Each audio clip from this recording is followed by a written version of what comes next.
Nogle fede lag på her, som rigtig løber med.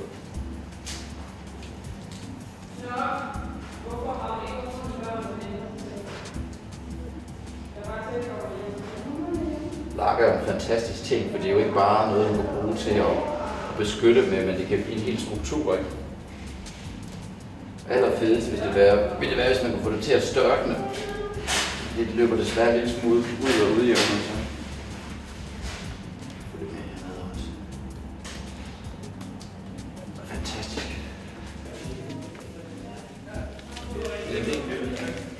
Den har fået lagt på den ene side, den har ikke fået lagt den anden. Jeg stod og lavede det ude i regnvejret, så jeg må skynde mig at give det lagt, fordi der kom en by sådan en time efter, så skulle det her.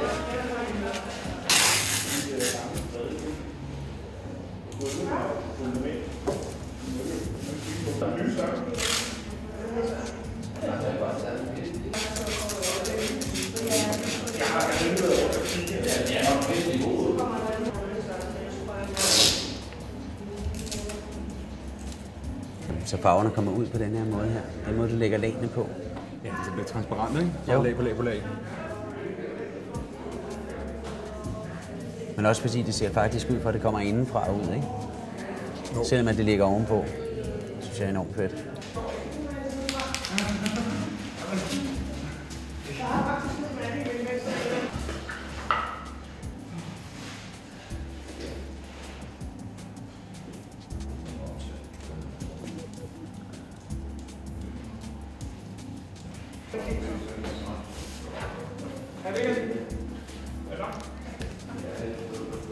Og så står jeg også bare og venter på, at der skal komme en stjerne derindtil, som skal hænge som den der.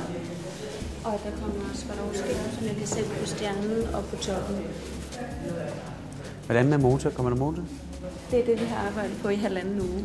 Så vi skal have toppen af og har monteret en motor, som sidder herinde nu. Så Det er synd, eller ikke synd, jo, det er synd, at vi ikke kan have det stående udenfor, ikke? jo. Det var fedt, ikke? Men så tror jeg også, at der er nogle Swarovski, der kun holder 2 timer. Det er der helt sikkert. Og det er altså, det er... Og det er nogen, der skal sidde og sættes på i hånden med superglue. Er det rigtigt? Yes. Hold kæft, altså. Jeg tror, det var 1600, vi skal sætte på toppen.